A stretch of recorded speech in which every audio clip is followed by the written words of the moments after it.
Oke, Arek Surabaya dulu silakan. Ya, shalom Pak Paul. Shalom, Arek Shalom. Surabaya. Iya, shalom buat Ya. teman-teman semua. Jangan lupa. Shalom semua, Pak Paul. Ya. Roh Kudus melingkupimu bersama Selamat dengan keluarga. malam. Luar biasa senior saya ini luar biasa. Shalom Pak. Ya, begini. Saya adalah rakyat jelantah yang ingin menyuarakan dan mengakui bahwa di Indonesia ini menjunjung tinggi demokrasi. Ya kan? Jadi begini, kebetulan sekali di sini banyak wartawan juga. Jadi pertama-tama saya akan berbicara bahwa wartawan mempunyai SOP itu adalah objektif dan berimbang. Begini, objektif dalam arti dia harus mengetahui dulu siapa Pak Paul, ya kan, atau siapa Joseph Paul Chang. Joseph Paul Chang itu adalah seorang pendeta, pastor, dan juga merangkap sebagai apologeter. Apa itu apologeter? Apologet Kristen dan juga ada apologet Islam, itu mesti harus diketahui dulu. Apologet itu adalah pembela dan yang meluruskan hal-hal yang tidak benar. Mengapa? Apologet akan bersuara kalau dia didera. Ya. Jadi karena ini ada hukum sebab akibat.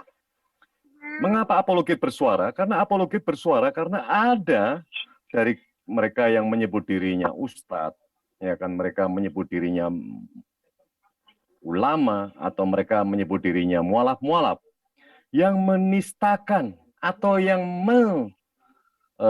mencela, ya kan, merendahkan, menghina agama lain, kitab sucinya, dan junjungannya, Yesus Kristus. Di sini apologet akan bersuara, ya kan, dia akan menyuarakan. Dan sekarang saya melihat para wartawan dan para reporter TV, saya bilang, saya salut, Anda berhasil. Anda berhasil di dalam melakukan sesuatu framing, penggiringan opini kepada masyarakat Indonesia. Jadi saya melihat bukan hanya gara-gara Pak Paul Chang yang memprovokasi, yang dibilang bisa marah rakyat Indonesia, tapi Anda bertanggung jawab kalau sampai terjadi sesuatu. Nah, itu yang mau saya bilang, kalian kurang ngajar, kalian yang bikin, jadi yang bikin bukan saya, kalian, karena kalian cuma potong-sepotong doang. Aduh, bener itu. Saya tunggu itu. Jadi para wartawan semua, Anda harus objektif. Anda kalau mengulas berita, ya kan, Anda harus objektif. Siapa Paul Chang? Ya kan?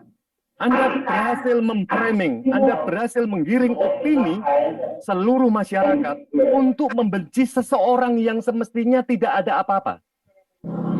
Maksud saya tidak seperti sebesar yang Anda utarakan, dia bukan koruptor, dia bukan pembunuh, ya kan?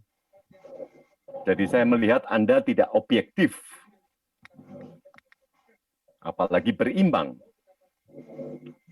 Apalagi saya melihat reporter TV. Sekarang TV biasanya setiap detik atau setiap pergantian itu dia mengulas atau iklan-iklan. Dia merelakan, dia kehilangan uang begitu besar, mungkin miliaran.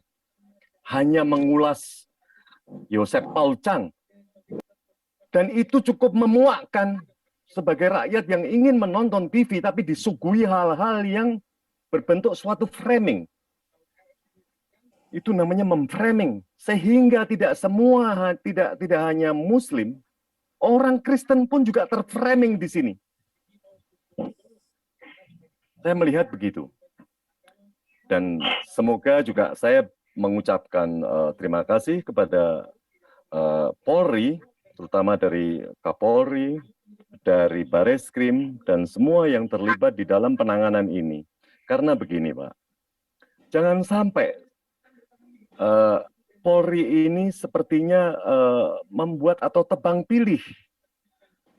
Ini adalah demokrasi, jadi kita rakyat jelantah berhak mengutarakan sesuatu yang tidak benar atau sesuatu yang dianggap belum benar. Karena apa? Dengan waktu hanya 2 hari seseorang bisa ditersangkakan. Itu adalah sesuatu yang bekerja cukup keras maraton, saya bilang.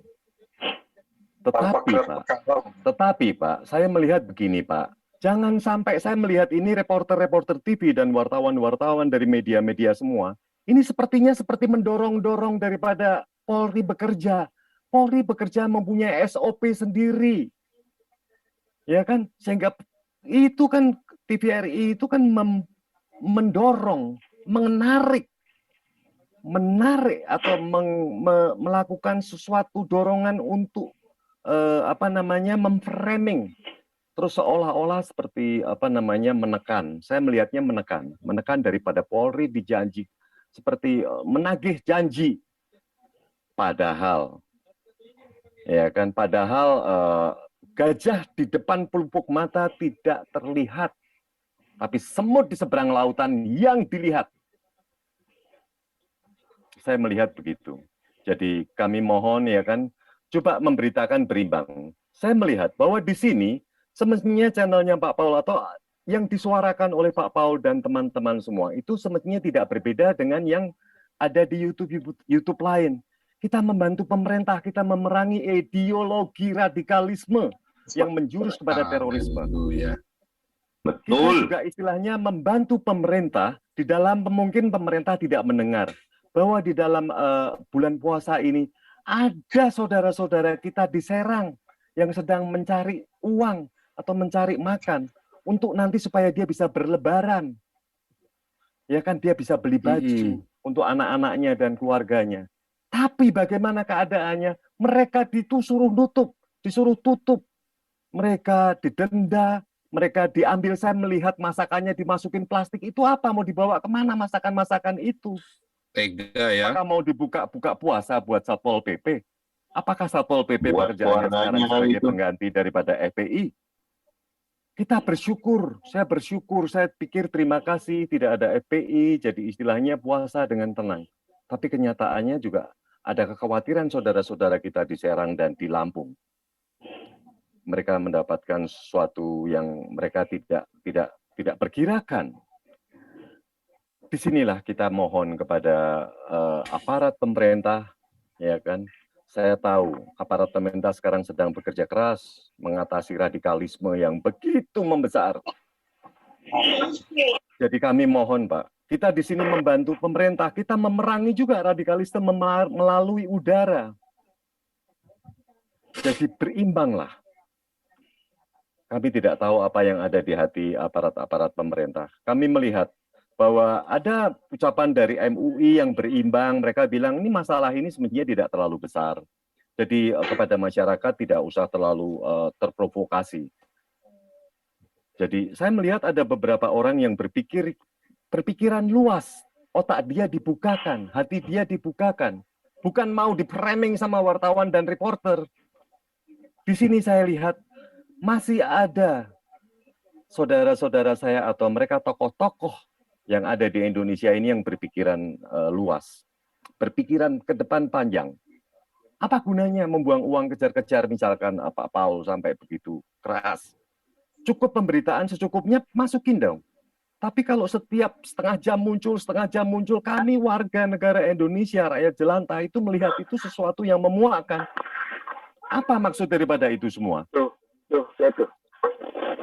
Jadi kami memohon kepada aparat semua, tolong ya bahwa kita di sini ini juga Pak Paul juga ada baiknya juga. Pak Paul menganjurkan kita bermarturia, berdiakonia, membantu kepada saudara-saudara kita yang tidak mampu, yang tidak bisa makan, membantu kepada saudara kita yang ada di penjara, membantu saudara-saudara kita yang tertimpa bencana, seperti di NTT, seperti di Malang, ya kan?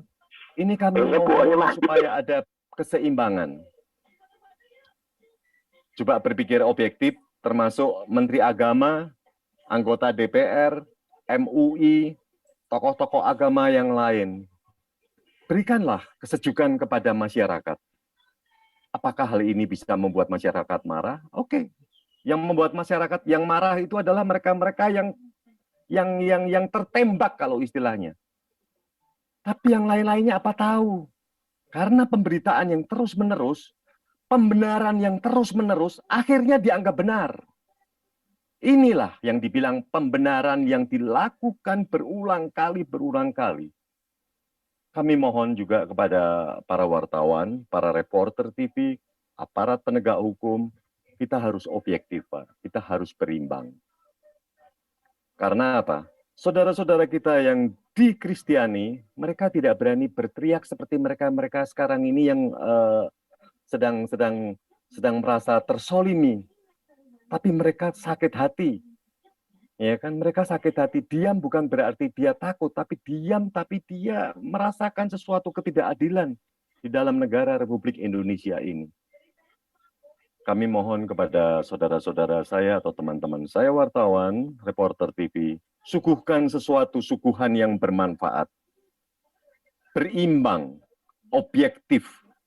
Saya rasa itu Pak Paul, terima kasih sekali. Ini saya rakyat jelantah, saya hanya mengutarakan unek-unek, dan terima kasih kepada waktu yang sudah diberikan kepada saya. Luar biasa, ini senior saya ini.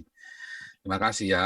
Tadi garis bawah, yang saya garis bawah itu bukan masalah nggak berguna, sajian saya berguna, informasinya berguna, cuman yang berimbang itu loh, yang berimbang itu loh. Teman-teman itu enggak, teman-teman wartawan itu saya bilang kurang ajar apa? Karena kalian enggak berimbang. Nah, enggak macam siapa?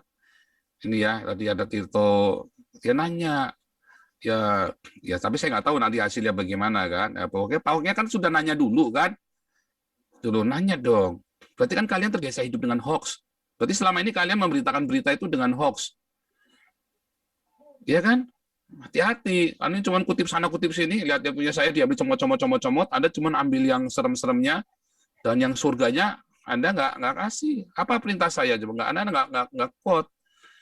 Ya, ada beberapa yang bagus ya. Tapi saya lupa namanya tadi itu ya. Tapi yang saya respect, Jawa Pos mau menghubungi saya, Detik mau menghubungi saya, Tirto, paling enggak, kalian sudah menghubungi saya pun, walaupun saya jawabannya slow respon dan teman-teman juga sibuk, paling enggak kan kita sudah ngomong. Artinya kan, ternyata bisa dihubungi, toh saya nggak buron kan? Saya nggak DPO kan? Ternyata saya nggak buron, bisa dihubungin, mudah dihubungin. Saya tidak sulit kok dihubungin.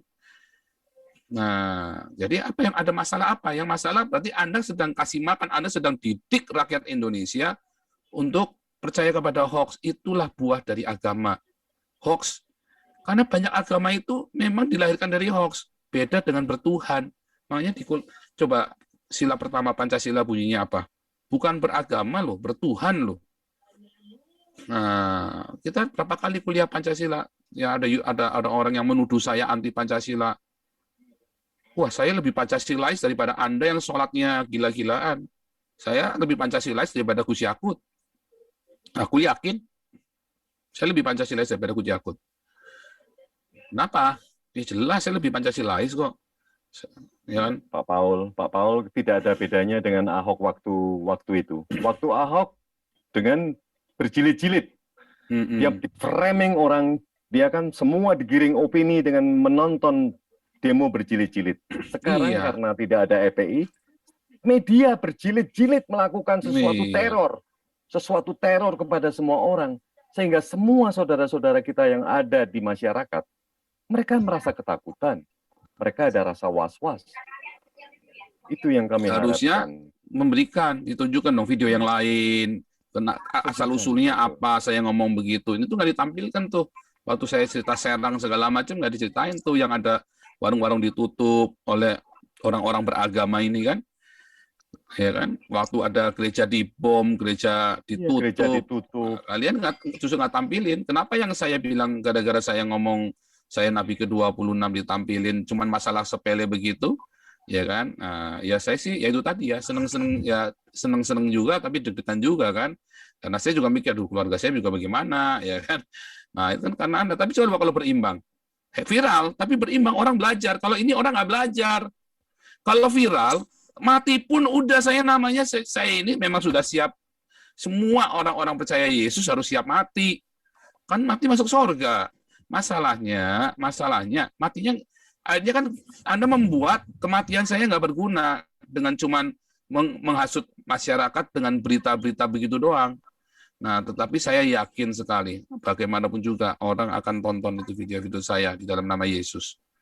Ya, Tuhan akan buat mereka nggak cuman lihatnya, tapi juga ya kalau tidak ditutup, ya kalau YouTube Joseph Paul Zhang-nya itu tidak ditutup, kalau ditutup ya itu tadi akhirnya masyarakat hanya Anda suguhi dengan hoax, dengan kejahatan tanpa Anda tahu ada banyak sekali kebenaran. Itu kan yang terjadi kan dengan sejarah kan, banyak sejarah yang ditutupi, dimatikan semua, terjadi karakter asasin, dan itu yang melakukan Anda. Oh, dosa loh Anda loh, Anda berdosa loh, Anda melakukan karakter asasin, ya. Nah, itulah ya. Itulah kemunafikan agama. Itu yang saya kritik. Ya kan? Termasuk apologet Iya, Kristen juga mau di-framing. apologet Kristen, pendeta-pendeta, tapi juga bagusnya begini. Mereka langsung bersih-bersihkan, kita langsung tahu kan. Mereka langsung bersih-bersih, cuci tangan semua. Ya, semua jadi Pilatus semua kan. Tapi intinya kan begini, kita sekarang ngerti nih. Semua jadi Yudas, jadi Pilatus. Tapi intinya adalah bahwa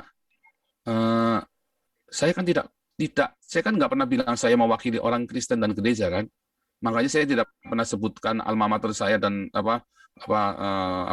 sinode saya tidak pernah sebutkan gereja saya mana, karena saya tidak mewakili gereja saya juga, saya mewakili diri saya sendiri, dan kalau ada orang-orang yang merasa terwakili, haleluya, gitu ya, luar biasa. Jadi teman-teman wartawan, kasih dong pemberitaan yang berimbang dong, ya jangan didik masyarakat Indonesia jadi goblok, ya jangan didik masyarakat jadi goblok.